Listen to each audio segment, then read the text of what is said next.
Já estamos de volta com o Gazeta Entrevista para o segundo bloco e agora no oferecimento de Verágua, a água mineral que é produzida aqui no Acre com rigoroso padrão de qualidade. Então, quando você for escolher, pense na saúde da sua família. Escolha Verágua.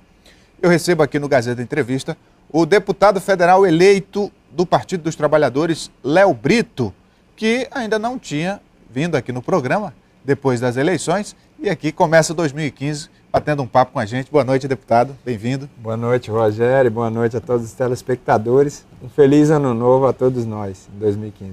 Pois é, já que o senhor está dando a sua primeira entrevista aqui no Gazeta Entrevista, depois das eleições, eu quero perguntar e quero começar com a avaliação do senhor sobre essas eleições que ainda repercutem no país, por incrível que pareça, né, tendo em vista o momento que o país enfrenta, claro, com reflexos aqui no Acre. Como é que o senhor avalia todo esse processo eleitoral?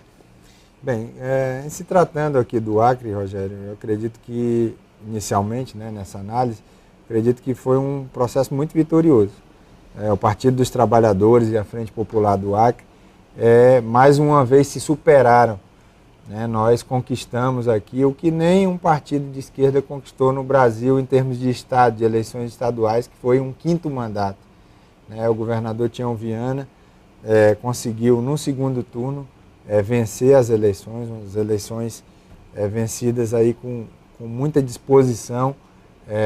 Nós conseguimos chegar a um 5º mandato. Isso é sinal de que, primeiro, nosso projeto, ele é um projeto, nós temos um projeto para o estado do Acre, e segundo, que esse projeto ele vem tendo o reconhecimento, da população. É claro que uma parte da população votou na oposição. E isso também é bom porque faz parte do processo democrático e vai fazer também com que a gente possa corrigir os nossos erros e procurar acertar mais. Mas, mais uma vez, o povo do Acre foi às urnas e demonstrou sabedoria e demonstrou um reconhecimento. Porque para a gente chegar a uma eleição como essa, a gente precisa do voto da população e, mais uma vez, a gente conseguiu conquistá-lo.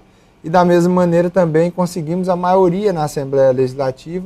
Né, foram 15 deputados estaduais eleitos da base do nosso governo e também 5 deputados federais eleitos, né, o caso do Alan Rick, do César Messias, do Angelim, eu e o companheiro Cibá Machado. Então nós tivemos uma grande vitória da Frente Popular, mesmo a gente não tendo vencido na eleição para o Senado. E do ponto de vista do plano nacional também, considero que tenha sido muito positivo.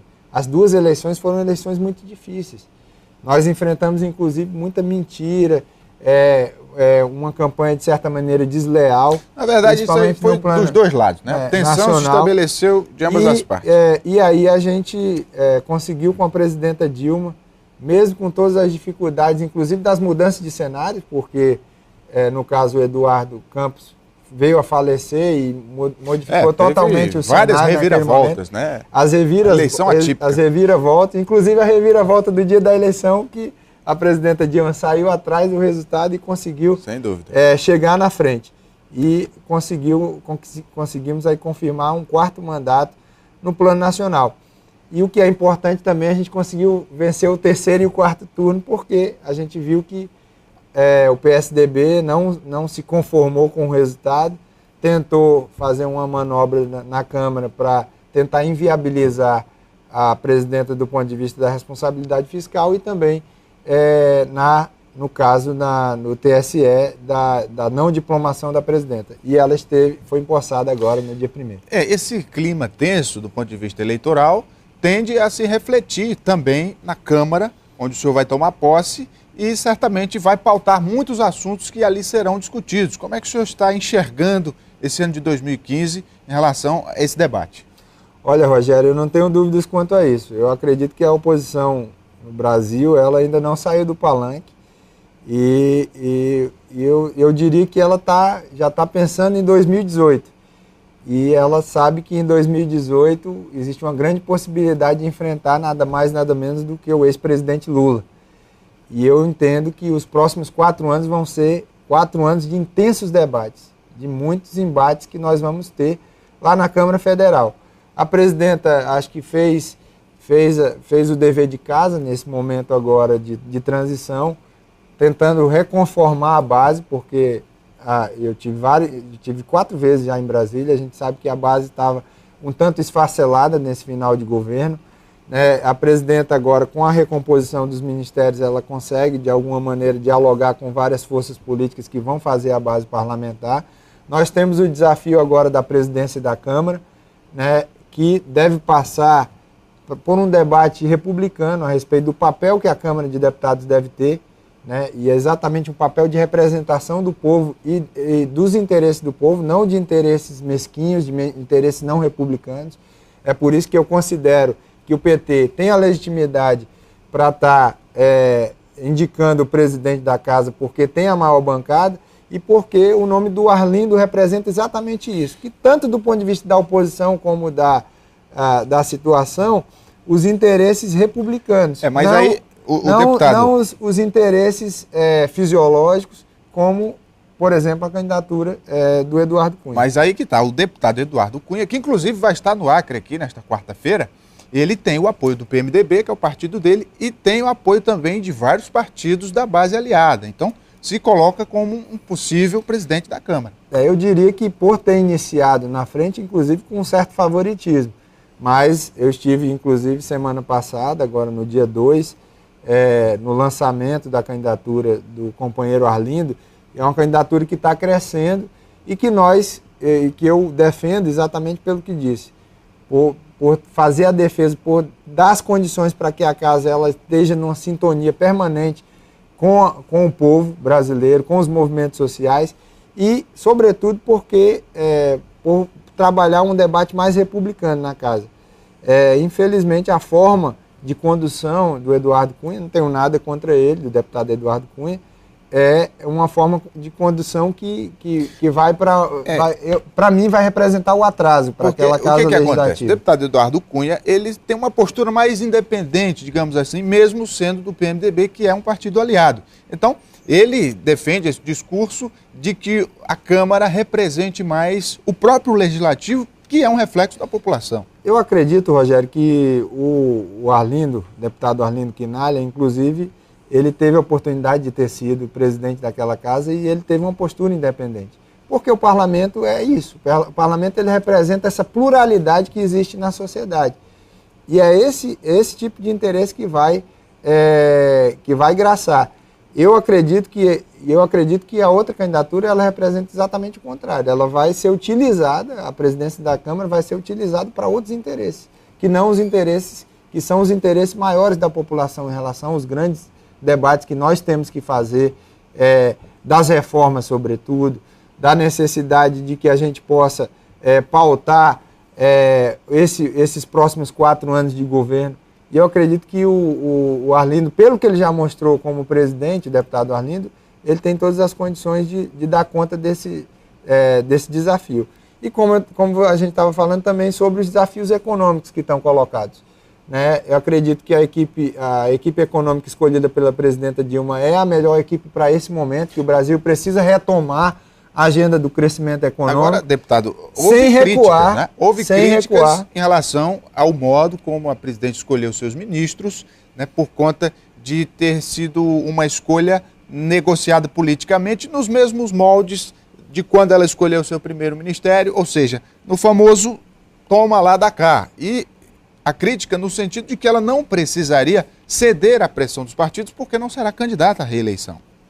Ora, Rogério, eu não conheço, no regime democrático recente, pós-ditadura no Brasil, nenhum momento em que um presidente da República não tenha precisado, por exemplo, fazer composições em governos, desde o PSDB, desde o Sarney, PSDB e agora o PT, que não fossem composições partidárias. E pensando também na questão da governabilidade, porque o Brasil é um regime presidencialista, mas que quem está ou na presidência da República, ou no governo do Estado, ou na prefeitura, tem que governar com o parlamento. Então, se governa compondo maiorias. Então, infelizmente, o nosso sistema partidário hoje é um sistema muito amplo, que aí há necessidade de uma reforma política que precisa ser feita. Hoje nós vamos ter uma representação no Congresso Nacional de 28 partidos. Imagine você compor uma base de sustentação dessa maneira. E aí é claro que isso vai envolver, claro, os espaços de poder. Infelizmente, esse é o sistema que nós temos que governar. E a presidenta Dilma, por mais que ela não seja candidata à reeleição, mas ela teve que fazer a composição e escolher as pessoas com perfil adequado a estarem no ministério. É claro que é uma crítica que é vinda, que vem nesse momento, mas é a realidade. Em política você tem que lidar com a realidade. É o pragmatismo da política, E para que a presidenta possa governar e possa aprovar os projetos de interesse da população, e ela já disse, nenhum direito a menos, nenhum recuo a mais. Mas, aí ela vai precisar de apoio no Congresso Nacional. Essas mudanças já anunciadas na política econômica, por exemplo, como o arrocho fiscal, alguns benefícios sociais que serão, não digo retirados, mas pelo menos serão estacionados por enquanto. São medidas duras e que ela própria defendeu na campanha que nada disso aconteceria. Ora, a presidenta Dilma ela falou de maneira muito clara que nem um direito a menos. Eu acredito que do ponto de vista dos cortes, inclusive, que o ministro Joaquim Levy vai fazer nesse início, vão ser cortes muito mais relacionados a você você ter mais eficácia da máquina, inclusive das gorduras. Exemplo, o que aconteceu recentemente com a otimização do seguro-desemprego e alguns benefícios que estão sendo dados de maneira indiscriminada e que precisavam ser otimizados e que você vai ter uma redução dos gastos públicos em relação a isso.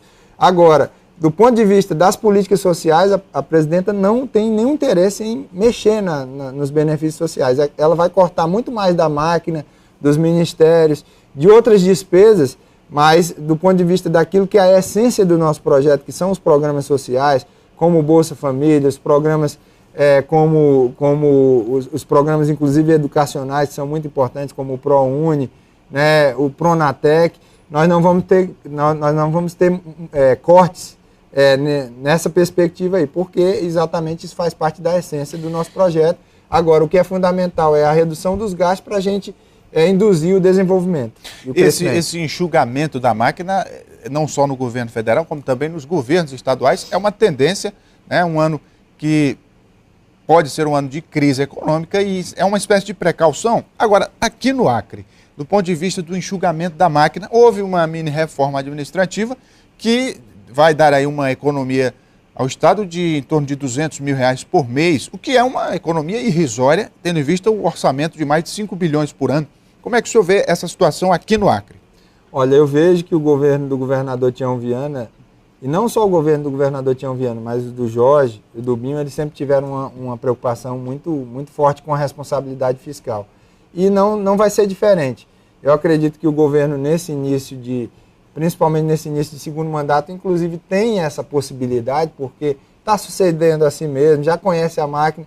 Eu acredito, já nesse período agora das nomeações, o que vai ser nomeado nesse primeiro mês vai ser um percentual inferior a 10% dos cargos comissionados, e isso vai se dar de maneira gradativa. Então, acredito que o governador vai ter o mesmo cuidado que teve no primeiro mandato, só que no primeiro mandato, tendo uma necessidade de uma aceleração muito maior no primeiro ano, ele vai ter o mesmo cuidado exatamente para poder segurar um pouco as contas públicas, porque nós ainda temos os resquícios da crise mundial. Os Estados Unidos estão conseguindo sair da crise, mas a Europa ainda caminha a passos lentos.